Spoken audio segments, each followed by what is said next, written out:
በእግዚአብሔር ነገሥተ ምድር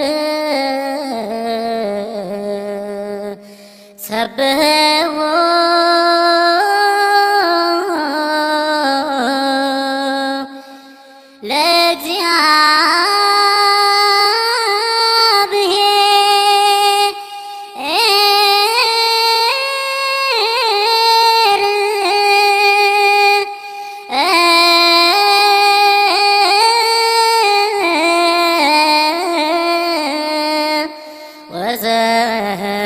ወዘምሩ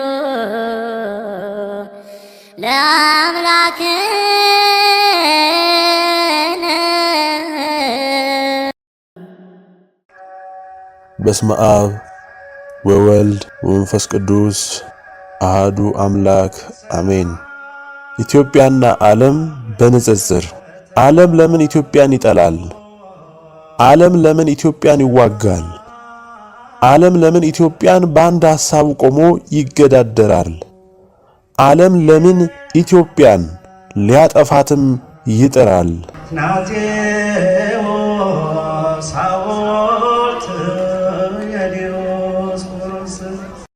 ኢትዮጵያ ዛሬ ስናያት እጅግ የደከመች በብርቱም የተጎዳች በብዙ የጠላት ሴራ የተከፋፈለች ልባቸው ሐሳባቸው የተለያየ የዲያብሎስ አጀንዳ ተሸክመው በገዛ ሀገራቸው ላይ ለጥፋት የተሰማሩ ትውልዶች የተከሰቱባት አገር ሆናለች። አባቶቿ በጸና የተዋህዶ እምነታቸው በአንድነታቸው በፍቅር ኖረው ጠላታቸውን በህብረትና በአንድነት መክተው በሺህ የተቆጠሩ ዘመናትን አሳልፈዋል። ኢትዮጵያ ከሁሉም የሚለያት ብዙ ጠላት እንዲነሳባት ያደረገው እምነቷና እግዚአብሔርን ስትፈልግ በቅን ልቧ ስለነበረ ነው። ኢትዮጵያ በእግዚአብሔር እንድትወደድ ያደረጋት በቅንነት በፍጹም ልብ አምላኳን ትፈልግና በፈቃዱ ለመኖር ትጥር ስለነበረ ነው። ዓለም ፈጣሪውን ሳያውቅ በፊት እሷ በሕገ ልቦና እንደ ፈቃዱ ለመጓዝ ትጥር ነበር። ለዚህ ምስክር የሚሆነን የቅርቡን ብናነሳ እንኳን ሙሴ እስራኤላውያንን ወደ ነጻነት የማውጣት ጉዞ ውስጥ እያለ ከገዛ ሕዝቦቹ በገጠመው ተግዳሮትና ክህደት እግዚአብሔር ለታላቅ ሕዝብ መሪ ላድርግህ፣ እነዚህ የካዱኝን ያስመረሩኝን ላጥፋ ባለው ጊዜ ታላቅ ሕዝብ ተብላ በእግዚአብሔር የተመሰከረላት ኢትዮጵያ ነበረች።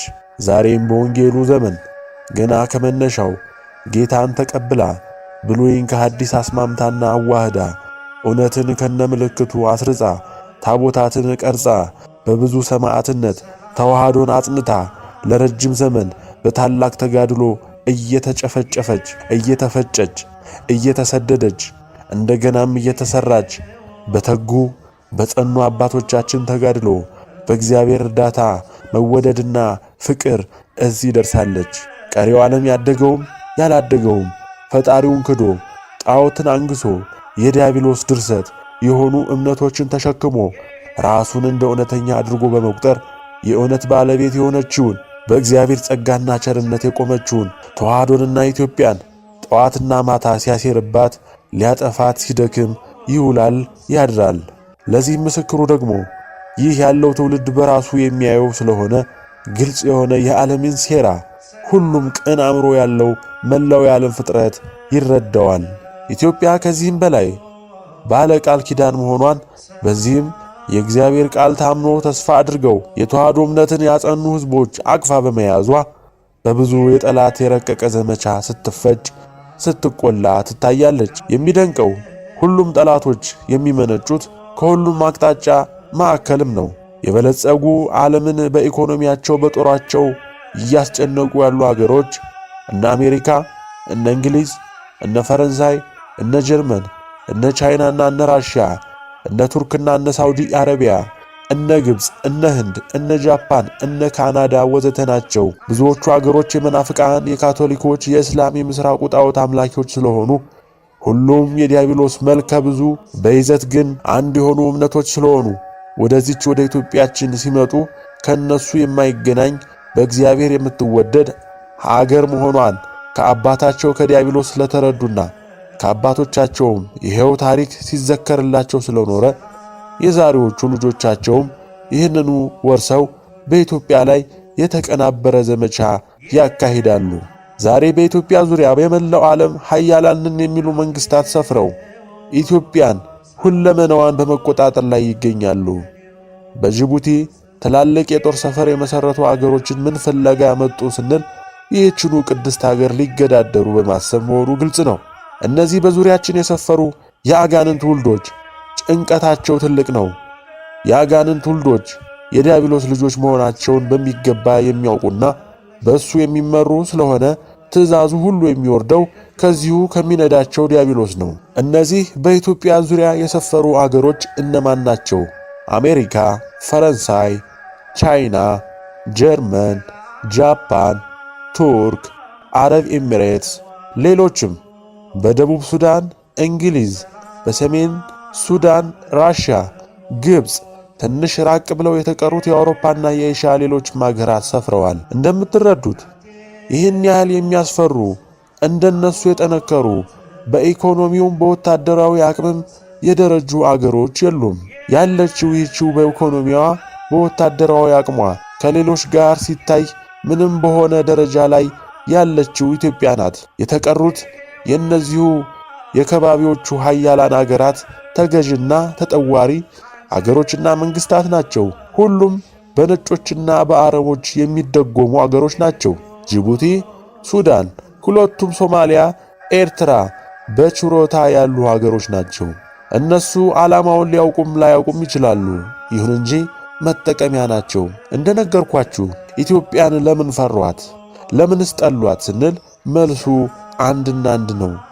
የአብርሃሙ ሥላሴ ያሰበውና ያዘጋጀው ምን እንደሆነ ለኢትዮጵያም ያለውን ፍቅር ጠላት ዲያብሎስ በሚገባ የሚያውቅ ስለሆነ ይህም ብቻ አይደለም፣ እነሱን ከምድረ ገጽ ሊያጠፋቸው የሚችልና የሚያደርግ እግዚአብሔር የቀባቸው ባሮች የሚነሱት ከዚሁ ከኢትዮጵያ መሆኑ ግልጥ ስለሆነ ያንን የሚቋቋሙ መስሏቸው የሚያደርጉት የደመ ነፍስ መወራጨት ነው። ሌላ ምን ያድርጉ? ምንስ ያምጡ? ያላቸውን ቢሰራም ባይሰራም ጀታቸውን፣ ሚሳኤላቸውን፣ መርከባቸውን፣ ታንክና ጠመንጃቸውን ይዘው መሰለፍ ነው።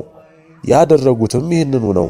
7 መልእክታት በኢትዮጵያ ዓለም ብርሃን ስም ወጥቶ ለመላው ዓለም ለአገራችን ለኢትዮጵያም ሲሰራጭ የዓለም ኃያላን መንግስታት ሁሉም ስለደረሳቸው ያደረጉት የመጀመሪያ እርምጃ መልእክቱ በሕዝባቸው መካከል እንዳይሰራጭ ሚዲያዎች እንዳይዘግቡት ማድረግ ነበር። በተለይ የእንግሊዙ ቢቢሲ የዜና ክፍል በኢሜል ቁጥር 3 በእንግሊዘኛ የተጻፈውን ሲደርሰው ወዲያው የሰጠኝ መልስ እኛ መግለጽ አንችልም፣ ቦርዶች አሉ፣ ለነሱ ላክ ብለው የኢሜል አድራሻቸውን ይገልጹልኛል። ወዲያው ላኩልኝ፣ ግን ምንም መልስ የለም፣ አልወጣም። በሁለተኛም እንደዚሁ ዘ ኢኮኖሚስት ለተባለ ዓለም አቀፍ መጽሔት አዘጋጅ እንዲሁ በኢሜል ላኩኝ። እነዚህ ደግሞ መድረሱን ገልጸው ነገር ግን እኛ ቀንሰንና አስተካክለን አርመን እናውጣው ብለው ጠየቁኝ። አይሆንም፣ አይቀነስም፣ አይደለዝም፣ አይጨመርም፣ ከቻላችሁ እንዳለ አውጡት አለያ ተውት አልኳቸው። ተውት። እንግዲህ የነጩ ዓለም ሊመጣ ያለውን የእግዚአብሔርን ፍርድ የማያውቅ አይደለም፣ በሚገባ ጠንቅቆ ያውቃል። በተለይ መሪዎች እንደ ቀላል ጉዳይ አላዩትም።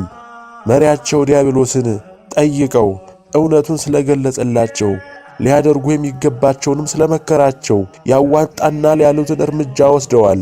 ቀድመው ስለ ኢትዮጵያ ምንነት ከአባታቸው ዲያብሎስ የተረዱ በመሆናቸው ሕዝቡንና ተዋህዶ እምነትን የማጥፋት ዘመቻ ማካሄድ ጀምረው ነበር። የተቀናጀ ዘመቻ ሲያካሂዱ 700 ዓመታት ተቆጥረዋል። የኛ ሕዝብ ክርስቲያን ግን አጣገቡ ይህ ሁሉ ፍልሚያ ሲካሄድ ምንም ጉዳይ ሳይል ልማዳዊ ሕይወትን ይዞ ይቀጥላል። በሚገባ ይረዳ ዘንድ ኢትዮጵያ ማ እንደሆነች ያውቅና ይጠነቀቅ ዘንድ የተሳሳተው ንስሐ ገብቶ ራሱን እንዲያስተካክል በመላው ዓለም ላይ ከመጣው ፍርድና ቁጣ ጠረጋ ያመልጥ ዘንድ ኖህ አባታችን እንደጮኸ በኢትዮጵያ ዓለም ብርሃን 7 መልእክታት እንዲደርሱት እንዲሰማቸው ተደረገ። ከዚህም በላይ በዘመኑ መገናኛ በማህበራዊ የትስስር ገጾች ራእየ ዮሐንስ 20 በሚል የቴሌግራም ገጽ ተከፍቶ ከ2 ዓመታት ላላነሰ ጊዜ ሁሉም መልእክቶች እንዲዳረሱ ተደረገ። ይህም ብቻ አይደለም። ሁሉም የአዳም ዘር ቢሊዮኖች በሚገለገሉበት እነ ፌስቡክ፣ ዩቲዩብ፣ ዋትስአፕ፣ ኢሞ በግልጽ በተለያየ ቋንቋ ተሰራጨ። ዛሬም እየተሰራጨ ይገኛል። ማን ሰማ? እጅግ የሚያሳዝን የሚደነቅም ነው። የሰው ልጅ እጅግ ሞገደኛ፣ ትዕቢተኛ፣ ከሃዲ፣ የሚንቅ በእውቀቱ የሚታበይ ነው። በኢትዮጵያም ሆነ በመላው ዓለም ከሚከታተሉት የቴሌግራም ተጠቃሚዎች 116000 ሰዎች ሲከታተሉት ብናይም የኑ ተመዝገቡ ጥሪ ስናደርግ አምነው የተመዘገቡትን ብንገልጽላችሁ እጅግ ትገረማላችሁ። ለታሪክ አቆይተነዋል። ብቻ የተመዘገቡት ዕድል ነውና ባለድል ሆነዋል። እንግዲህ ከላይ እንደገለጽንላችሁ የዓለም መንግስታት ዝም ብለው አልተቀመጡም። የሚችሉትን የጥፋት ዘመቻ በኢትዮጵያ ላይ ማካሄዳቸውን ቀጠሉ። ዛሬም አልታከቱም። የሚጋልባቸው ዲያብሎስ እስከ ፍጻሜ ድረስ ይነዳቸዋል እንጂ። ለዚህም ነው በተቻላቸው መጠን ሁሉ የኢትዮጵያ አሻንጉሊት መንግስታትን እየተከሉና እያቀያየሩ ከዚህ ያለውን የኢትዮጵያ ተዋሕዶ ቤተክርስቲያንን እንዲሁም ምዕመኑን ለመቆጣጠር ሲቻልም ከእምነቱ በተለያየ የጨለማ እምነታቸውን በማጥመድ በራሳቸው ቁጥጥር ስር ሊያደርጉት የሚጥሩት የመናፍቁን ስምሪትና ስፋት፣ የእስላሙን መስፋፋት፣ የዘረኛውን መስፋፋት፣ የከሃዲው ብዛት፣ የወዳደሩ ብዛት፣ ዕውቀቱን የሚያመልከው ብዛት፣ ይህ ሁሉ ዘመቻ በነጮች የሚቀናበር ሁለገብ ጥቃት ነው። ያውቃሉ ወገኖቼ፣ ኢትዮጵያ እንደምትነሳ ዓለምን በተዋሕዶ እምነት እንደምትመራ የኢትዮጵያ የዓለም ብርሃናዊ መንግስት እንደሚነግስ በሚገባ ያውቃሉ። የጨነቃቸው እንዴት እንድቋቋመው የሚለው ብቻ ነው። እግዚአብሔር እንደሚያደርገው ቃሉም እንደማይቀር ዲያብሎስ ጠንቅቆ ያውቃል። ግን ምንም መንገድ የለም። ያለው ዘዴ ኢትዮጵያን ማዳከም፣ ምዕመኑን ማጥፋት፣ ትንሣኤዋን አለ ብሎ እንዳይቀበል ማድረግ፣ እንደ አገር እንደ ሕዝብ እንዳይቆም ማድረግ ዋናውና እያደረገ ያለው ተግባሩ ነው። ከዚህ ቢዘልና የመጨረሻው ውጊያ ቢገጥመኝ ብሎ ሁሉንም ታላላቅ መንግስታት በማንቀሳቀስ ያላቸውን ጦር፣ መርከብ፣ ሰራዊት፣ ጀት፣ ሚሳኤሎች በዙሪያችን ኮልኩለዋል። መቃብራቸው እዚሁ እንደሚሆን በዚሁ አጋጣሚ ላበስራቸው እወዳለሁ። እንኳን በደጃችን ቀርቶ በተመሰረትክበት አገር የሚጠብቅህ ትቢያ መሆን ብቻ ነው። የኛ ጉልበት የሚመነጨው ከሥላሴ ከመለኮት ነው። ጉልበታችን፣ ኃይላችን ልዑልና ድንግል ናቸው። አንተንም የጨለማውን ኃይል መላውን ፍጥረት የፈጠሩ ያስገኙ ራሳቸው ናቸው። ፈቃዳቸው በሞላ ጊዜ፣ ቅን ፍርዳቸው በተገለጠ ጊዜ ምን እንደምትሆን ታየዋለህ። ከነ ቅራቅንቦህ ትቀበራለህ። ዛሬ ኢትዮጵያ እንደ ሥጋዊ እይታ ድሃ ናት፣ እንደ መንፈሳዊ ግን ባለጸጋ ናት። ያዕቆብ አባታችን በእምነት ጉዞ በቤቴል የገጠመው ምን እንደሆነ በትምህርታችን ወቅት ገልጸንላችኋል። መሰላል ከምድር ወደ ሰማይ ተዘርግቶ ቅዱሳን መላእክት ሲወጡባትና ሲወርዱባት በእናቱም ልዑል ተቀምጦባት ነበር ያየው። እጅግ በመደነቁ ይህ ቦታ እጅግ የተከበረ የእግዚአብሔር ስፍራ ነው በማለት የድንጋይ ሐውልት አቁሞ ዘይት ቀብቶ አፍስሶበት ነበር። ወደ እናቱ ወገኖች የተሰደደው በቦታው እግዚአብሔር በግልጽ ነበረ። ለአብርሃም የገባውን ቃል ከሱም ጋር እንደሚያጸና የነገረው ሲመለስም 20 ዓመታትን በአጎቱ ቤት ሲያሳልፍ እግዚአብሔር አልተለየውም ነበረ። ጊዜው ሲደርስ እግዚአብሔር ተመልሰህ ወደ አባትና እናትህ ሂድ ስላለው ቃሉን በመጠበቅ ወደዚያው ሲጓዝ በቤቴል ድጋሚ እግዚአብሔር ተገልጦለት ቃሉን እንደሚያጸና ለአብርሃም ለይስሐቅ የገባውን ቃል ከሱም ጋር እንደሚያጸና አረጋግጦለታል።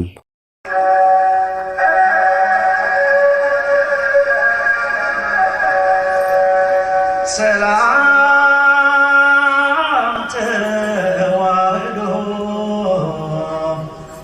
በቤተል ለያዕቆብ የተገለጠው መሰላል የት ነው የተተከለው? እግዚአብሔር በዚህ ዘመን ቃሉን ያጸናው ከማን ጋር ነው?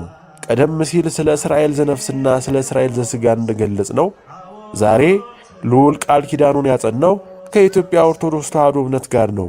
ኢትዮጵያን የሚወዳትን አገር ለእናታችን ርስት አድርጎ ሰጥቷታል። በተጨማሪም ኢትዮጵያ የክብሩ መገለጫና መመስገኛ ምድር መሆኗን አረጋግጧል። በቤቴል የተገለጸው መሰላልም በአሁኑ ሰዓት በኢትዮጵያ ምድር ጸንቶ ነው ያለው። ቅዱሳን መላእክት ለተሰጣቸው ተልእኮ ሲወጡ ሲወርዱ ብዙ አባቶቻችን በቅድስና ያሉ እያዩት ነው። እንግዲህ በዚህ እውነት መሠረት ዛሬም በእኛ ምስኪን አገር ዙሪያ ጦራቸውን ቢኮለኩሉም ልንገረም አይገባንም። ዛሬ ያለው መንግሥት ምን እየሠራ እንዳለ ብዙዎቻችን እንደምንረዳው የቀደመውን የዓለም አቀፍ ወንጀለኞች ማኅበር የቀደመው እባብ ማኅበርና ማኅበርተኛ ትእዛዝን ማስፈጸም መሆኑን በግልጽ የምንመለከተው ነው። ቀዳማይ የዲያብሎስ ተዋጊ መሆኑን ልንጠራጠር አይገባም። ወገኖቼ፣ የእግዚአብሔር ሕዝቦች ልብ ብላችሁ አንብቡ፣ ልብ ብላችሁ ተረዱ። ዛሬ ባቢሎን አሜሪካ በኢትዮጵያ የገነባችውን ኤምባሲ እንዴት እንደተገነባ ምንስ ማስፈጸሚያ እንደሆነ ታውቃለህ? አታውቅም። የአሜሪካ ኤምባሲ ሲገነባ ከ250 ሚሊዮን ዶላር የፈጀ ሲሆን ወደ ምድር የሚወርድ ምድር ቤት ያለው እጅግ ግዙፍ በምስራቅም በደቡብም ያለውን የአፍሪካ ምድር የሚያዝዝ ወታደራዊ ማዘዣ ጣቢያ ያለው ሁሉንም የአፍሪካ ቀጠና የሚዳስስ የሚሸፍን የተራቀቀ መገናኛ ያለው በኢትዮጵያ በሁሉም ስፍራ የሚደረጉ ማናቸውንም የስልክ የኢንተርኔት የሌሎችም ኤሌክትሮኒክስ የመገናኛ ዘዴዎች የሚለዋወጡት መረጃ በሙሉ የሚከታተል ራሳቸው ጠቅላይ ሚኒስትሩ የሚያደርጉትን የመረጃ ልውውጥ በሙሉ የሚከታተል የሚያውቅ ቅርንጫፍ የሲአይኤ የተሟላ ቢሮና ማዘዣ ጣቢያ ያለው መሆኑን ልታውቅ ይገባሃል። ከኢትዮጵያ ውጪ በመላው ዓለም ያሉ ሀያላን እንደምታውቀው ትልቅ ፍልሚያ ያደርጋሉ፣ በኢኮኖሚ ይዋጋሉ። እነ ቻይና እነ ራሻ ከአሜሪካ ጋር በሁሉም መልኩ እነሱ እንደሚጠሩት በቀዝቃዛ ጦርነት ውስጥ ነው ያሉት። አሜሪካ ከወዳጆቿ ከአውሮፓ በኢኮኖሚ ይፋጫሉ፣ በተለያዩ ዕቃዎች ላይ ታሪፍ ይጥላሉ፣ ሌላውም መልሶ የመልስ ምት ይሰጣል። በወታደራዊ ግንባታም ሁሌ አንዱ አንዱን ለመብለጥ ትግል ያደርጋሉ። ይህ ሁሉ ፍጭታቸው ግን በኢትዮጵያ ጉዳይ ሲሆን አንድ ይሆኑና ይቆማሉ። ያ ሁሉ ጠባቸውን ወደ ጎን አድርገው በጋራ አንዲት ትንሽ አገር ጅቡቲ ውስጥ ሳይጣሉ የየራሳቸውን የጦር ካምፕ አቋቁመው የኢትዮጵያን እስትንፋስ ያዳምጣሉ። ይህችን ምስኪን ድሃ አገር አምነው አይተዋትም። አንድ ቀን ድንገት ትቆረጥመናለች ብለው ይፈሯታል። በምን ጉልበቷ ነው እንዲህ የሚፈሯት የሚጨነቁባት? እውነት ነው፣ የአንድ ቀበሌ የነጭ ወታደር የያዘውን ዘመናዊ መሳሪያ እንኳን የለንም። የኛ የሰራዊት ዘመን የጣለውን ክላሽ፣ ከመድፍ ከ40 ዓመታት በላይ ያስቆጠረ ታንክ፣ ራሻ የሰራችው ሚግ 23 እንዲሁም በአሁኑ ሰዓት እየተተወ ያለ የራሻ ሱ-27 ጀት ይዛ በምን አቅሟ ነው ኒውክሌር አህጉር አቋራጭ ሚሳኤል የጨበጡ አገሮችን ጫፍ የምትደርሰው? ወገን ተረዳ። ጉዳዩ የጉልበት የጦር መዘመን በኢኮኖሚ የመበልጸግ አይደለም። ጉዳዩ የእምነት ነው። እውነተኛውን እምነት ማን ነው የጨበጠው? እግዚአብሔርስ ከማን እምነት ጋር ነው የቆመው? ይህ ነው ዓለምን እየነዳ ያለው ዲያብሎስንም ያስጨነቀው እውነት ይህ ነው። ሌላው ሁሉ ተቀጽላ ነው። ሌላው ሁሉ ተቀጽላ ምክንያት ነው።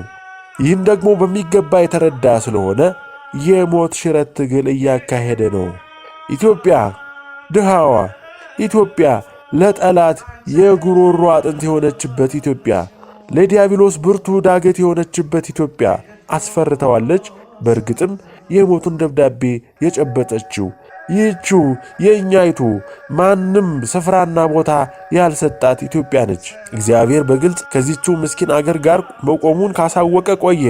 እውነቱ ይህ ስለሆነ በተለይ የኢትዮጵያ ኦርቶዶክስ ተዋሕዶ እምነት የጨበጥክ ኢትዮጵያዊ እንድትጸና መክረሃለሁ።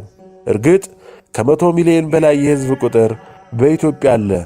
ምን ዋጋ አለው? በእግዚአብሔር ፊት ተወዶ የቆመው ከ10 ሚሊዮን የማይበልጥ ሕዝብ ነው። እኔ ኢትዮጵያ እስራኤል ዘነፍስ እያልኩ ስጠራ ምድረ መናፍቅ፣ ምድረ ካቶሊክ፣ ምድረ ዘረኛ፣ ምድረ እስላም፣ ምድረ ተብታቢ፣ አባይ ጠንቋይ፣ ኮከብ ቆጣሪ፣ ዘራፊ፣ ነጣቂ፣ ነፍሰ ገዳይ፣ ጨካኝ ሁሉ ኢትዮጵያዊ ነህ አላልኩም። አታታልል። ኢትዮጵያዊ ነኝ አትበል፣ አይደለህምና በእግዚአብሔር መዝገብ ውስጥ እንደ ኢትዮጵያዊ አትቆጠርምና በዚህ የራስ ምርጫ ነውና ኢትዮጵያዊ አይደለህም። አንተ የቀደመው እባብ ዘንዶ፣ ሐሰተኛ ነቢይ አምላኪና የእሱ ልጅ ሰጋጅ ምልክቱንም የተቀበልክ ነህ። እግዚአብሔር እውነት ነው፣ ሥራህን አንተ ማነህ የሚለውን በግልጽ ይነግርሃል እንጂ ስለምን ይሸፍንልሃል? አዎን ለረጅም ዘመናት ከአያት ቅድመ አያቶች ጀምሮ ባለመታከት ለንስሐ ጠርተዋል። አያት ቅድመ አያቶችህ እንዳልሰሙ ሁሉ አንተም የነሱ ፍሬ ስለሆንክ በእነሱ መንገድ ሄደህ በክፋታቸው ወርሰሃቸዋል። ስለዚህ የዲያብሎስ ልጅ የሆነ በክፉ ሥራው የጸና ሁሉ የታመነበት ዲያብሎስ ወደ ሄደበት መሄድ ግድ ሆኖሃል። ስለዚህ አንተ ከሃዲ፣ አንተ የተዋህዶ ጠላት፣ የእውነት ጠላት፣ የሰንደቋ ጠላት፣ ዛሬ ልንገርህ፣ ወደ መቃብርህ በብርቱ ቁጣ ትወርዳለህ። በቃ ያለው መንግሥት የአብይ መንግሥት ለዚሁ ጉዳይ ተብሎ ኢትዮጵያን ለማፍረስ ተዋህዶን ለማጥፋት ይህንን የእግዚአብሔር እውነት የተሸከመውን ሕዝብ ለመጨፍጨፍ በእንግሊዝና አሜሪካ ይሁንታ አግኝተው በአረብ አገራት የገንዘብ ድጋፍ ተደግፈው በዋናነት ተዋህዶ ኦርቶዶክስን በማስከተልም ይህንኑ እምነት እንደ ህብረተሰብ የጨበጠውን አማራውን ለማጥፋት በግልጽ ዘመቻ የከፈቱ ሰው ናቸው። ጌታዋን የተማመነች በግ ላቷን ውጪ ታሳድራለች እንደሚባለው በጌቶቻቸው ስለታመኑ ለፍጅቱም ለእልቂቱም በአማራው ላይ ለሚሰራው ሁለገብ ጥፋት ዋነኛ መሪ ሆነው ተገኝተዋል። ሙሉ በሙሉ ኃላፊነቱን ይወስዳሉ። ቀድሞም በፍርድ ውስጥ ያሉ መሆናቸው ግልጽ ቢሆንም ጽዋውን እስኪሞሉት ሲጠበቁ ነበር። አሁን ግን ከመሙላትም አልፎ ስለፈሰሰ የእግዚአብሔርን ቁጣ ይጋቱታል። በጥቅሉ ኢትዮጵያ ማናት ለሚለው መጠነኛ መረዳት እንዲኖራችሁ ሞክሬያለሁ። ልብ በል ወገኔ፣ ይህ መልእክት እንደወጣ በመላው የዲያብሎስ ተጠዋሪዎች እጅ እንደደረሰ ምን እንደሚያደርጉ ቀድሜ ልንገርህ። በዚህ መልእክት ውስጥ የተጠቀሰውን እውነት እንዳልሆነ በተለያዩ የምሁር ካባ የተሸከፉ ሆዳደሮች የዲያብሎስ ምርጥ ዕቃዎች ሁሉ በእጃቸው ስለሆነ በሚዲያው ሁሉ ተጻራሪ ፕሮፓጋንዳ መንዛት ይጀምራሉ። ከዚያም እጅግ አሳሳች የሃይማኖትና ትንታኔ ዲያብሎሳዊ ስልቶች እያቀናበሩ በግለሰብም በድርጅትም እንደ መንግስትም በመላው ዓለም ያሉ ሰዎቻቸውን በውስጥ መስመራቸው የማጠንከር ሥራ ይሰራሉ። ምናልባትም አሁን ከምናየው የሚበልጥ ሴራ አደራጅተው በጭካኔ ለጥፋት ይነሳሉ። እነሱ ይህን የሚያደርጉት ያቆየናል፣ እንሰነብታለን በሚል የዘወትር ህልማቸው በመነሳት ነው። የሚሆነው ይህ ነው። ግን ጊዜ የለም፣ ጊዜ የለም። ደጋግሜ ልንገርህ፣ ምንም ጊዜ የለም። ፍርዱ ሁሉ ተጭኖ መጥቶ በምድሪቱም በሰማዩም ሞልቷል። ትእዛዝ ብቻ ነው የሚጠብቁት። ይህ ደግሞ ከዚህ መልእክት መውጣት በኋላ ከጸባዖት ከልዑል ዘንድ ይወጣል፣ መፈጸሚያም ይጀምራል። ዲያብሎስ ያነገሳቸው ምርጥ ዕቃዎች አሉት። የዛሬዎቹ አሜሪካ፣ እንግሊዝ፣ ፈረንሳይ፣ ጀርመን፣ ቻይና፣ ራሽያ፣ እስራኤል፣ ህንድ፣ ቱርክ፣ ስፔን፣ ካናዳ፣ አውስትራሊያ፣ ሌሎችም እነዚህ ሁሉ ያደራጃቸው ዲያብሎስ ኮልኩሎ ያነገሳቸው ምርጥ ዕቃዎቹ ናቸው። እነዚህ ደግሞ በድሃው አገር ላይ አለቃና አዛዥም ናቸው። የአንድ ታዛዥ አገር መሪ ትእዛዝ መፈጸም ሲሳነው ሲደክም ፈረስ ነውና ሌላ ፈረስ እንዲተካ ዋናው አዛዥ ዲያብሎስ ትእዛዝ ይሰጣል። በተዋረድ ስልጣን የሰጣቸው ታዛዦቹ አለቆቹ የደከመውን ፈረስ እንደ ትእዛዙ ይቀይራሉ። ሌላ ፈረስ ትኩስ ጉልበት ያለው ይተካል። የተሰጠውንም አጀንዳ ተሸክሞ ይበራል። ሂደቱ እንዲህ ነው። ወያኔ ከመድከሙ በፊት አይዞ በርታ እየተባለ በገንዘብ፣ በፖለቲካ፣ በወታደራዊ አቅም ሁሉ ሲደገፍ ነበር። ወደ ኋላ መለስ በሉና ያለፈውን ዘመን ቃኙት። ሕዝቡ ሸክሙ ሲከብደው ለማመፅ ሲነሳ አለቃ ዲያብሎስ ለነ አሜሪካና ለነ እንግሊዝ ትእዛዝ ሰጠ። ይህ ፈረስ ደክሟል፣ ፈጥናችሁ ቀይሩ አለ። የኢትዮጵያ ጉዳይ ደግሞ ለእኔም ለእናንተም ህልውና አስጊና አደጋ ስለሆነ ፈጥነን ፈረስ መቀየር ይገባናል አለ። እንደምታዩት የነመለስ ትግሬው ፈረስ በመድከሙ በመትኩ የኦሮሞ ፈረስ አብይ አህመድ ተተካ። እሱም ካቃተው ሌላ ፈረስ ለመቀየር ዲያብሎስ አያቅማማም። ግን ዛሬ ችግሩ ጊዜ የለም፣ አብቅቷል። በመላው ዓለም ደርጅቶና ተንሰራፍቶ የኖረው የጨለማው ገዢ ዲያብሎስ ጉዞና ንግሰቱ ተጠናቋል፣ አብቅቷል። ጊዜ የለም። እንደ ቼዝ በሰው ልጅ ደም መንቦጫረቅ በቅቷል። የፍጥረት ሁሉ ጌታ ለሺዎች ዘመናት ፈቅዶለት ዲያብሎስ የነገሰበት ዘመን ስላበቃ ፍርዱ እንደ ሥራው ሊበየን ስለሆነ ጊዜ የለም። ቅን ፈራጁ እግዚአብሔር ምድርን በቅን ፍርዱ ያካትታል። የማጽናናት ጊዜ ይመጣል፣ ይወለዳል። የተገፉ፣ የተፈጩ፣ የተቆሉ፣ ለረጅም ዓመታት ዘመናት የተዋረዱ፣ በልዑል ታምነው የተፈጩ የተቆሉ የሚካሱበት፣ በሰማዕታት ያለፉትም የሚታሰቡበት ዘመን ይሆን ዘንድ ከልዑል በመወሰኑ ይህም ውሳኔ ወደ መተግበሩ ከመሄድ በፊት ለአንዳንዶችም ለንስሐ በመታሰቡ ለ15 ዓመታት ቆይቷል። አሁን ግን ጊዜው ተደምድሟል። ሌላ ጊዜ የለም። ያው በፍርድ ተካቶ ወደ ሲኦል መውረድ ብቻ ነው። ወስብሐት ለእግዚአብሔር ወለወላዲቱ ድንግል ወለመስቀሉ ክቡር።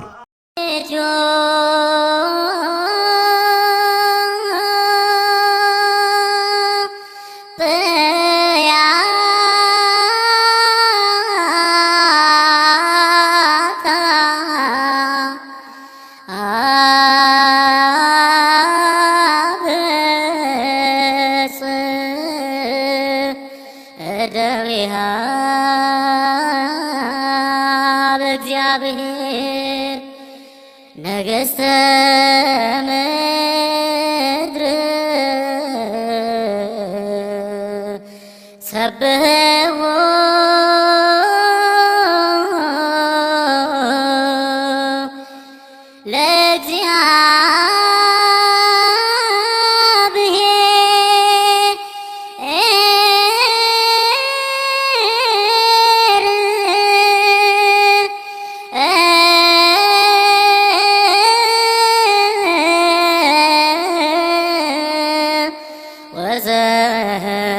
ወዘምሩ